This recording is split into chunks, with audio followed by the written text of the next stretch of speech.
And welcome to Bill Riccardi's weekly Patreon update. I, of course, am Bill Riccardi, a creator and purveyor of fantasy novels. This week, we will cover some of the progress that we've made on the Panos side of the coin, and we'll talk a little bit about what has happened with the querying of the romance novel and what the future of that might be. And finally, we'll talk a little bit about what's going on this weekend. So, let us start at the start. The Panos progress, I've gotten past a kind of little roadblock in my head, which is a little bit unusual for me. It was a fight scene, which was even more unusual for me. I didn't really know how to progress the story from that particular fight, what the consequences of that particular fight should be. But I got past it by getting a little bit creative. Sadly, not necessarily for the benefit of the characters, at least not the short-term benefit, but, the story had to grind on. And that's exactly what happened. The combat finally got resolved. We're going to get the next clue that the party needs to continue, and then we get to flip back over to Granite's point of view and see what's going on with him for a more extended period of time.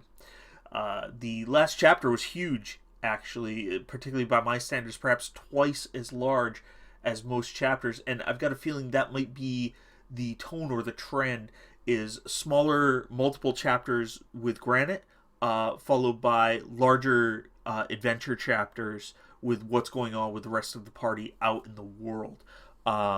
So if that's the trend, I'm fine with it. It just means spending a little bit more time on those chapters and expecting perhaps to spend an entire week or the majority of a week on a single chapter before getting back to 2 or 3 chapters the next week with Granite and vice versa. So there you go. That is what's going on there. The mental block has finally been broken. Next week should be a much smoother week as far as my word count, as far as my production, etc., etc. Issue 2, what is going on? What is going on with the romance novel? Well, I did the revisions that were requested, and I just got word back from the romance folks, who were wonderful, by the way, and very helpful and provided great feedback. But in the end, we just agreed that this is not a traditional romance. This is not something that they saw as a romantic book, as a book in the romance genre, and I can understand that. And it was something that we put forward from the beginning, is that this is different. This is not normal. And it's something I made, so of course it's not normal, but that's okay. Because I think we have found perhaps 2 different options to go with this book. The first one is to look particularly in the young adult range, which I got some advice from Reddit, basically saying, listen, the poster said, my teenage daughter eats this kind of stuff up for breakfast. 200 books a year she's reading of this sort. But it's particularly hard to find new material, in this subgenre that I'm writing in. So maybe that's it. Maybe I go towards the young adult crowd, which means simplifying the vocabulary a little bit. I'm fine with that.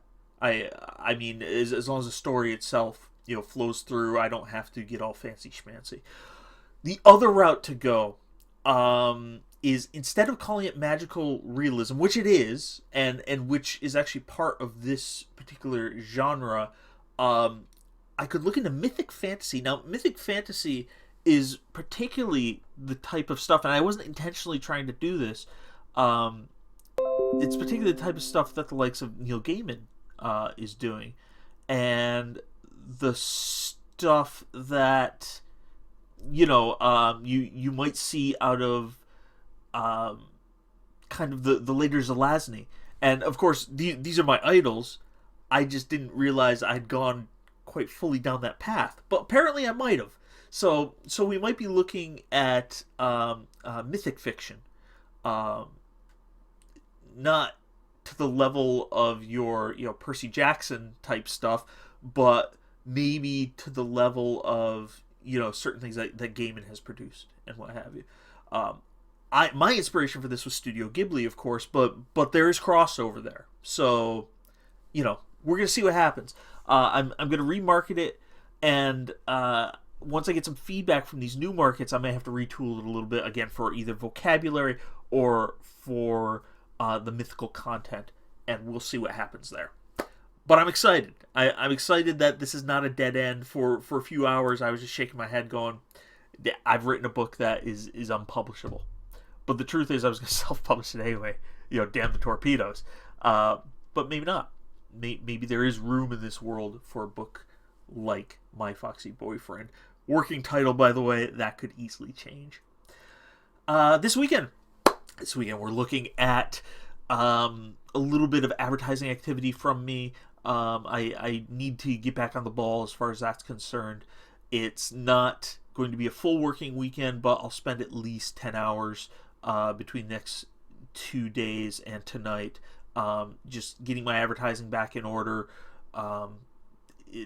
trying to get more advertising out there. I mean, I'm trying with the likes of Amazon ads, but they take so little. I'm offering 10 a day, and they're taking like 23 cents, probably because my bids are slightly too low.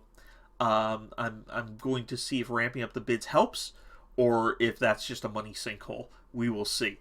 Clearly, I'm not advertising my free book at that rate. I've got a couple of cute little keywords that I can advertise very cheaply that I do for the free book. So there's that. That's about it for me. This weekend is beautiful. It's sunny here in Belfast. I hope it's sunny where you are, but not too sunny, and that everyone gets out, gets some fresh air. Please play safe and stay hydrated out there, and I will catch you next week. Thanks a lot.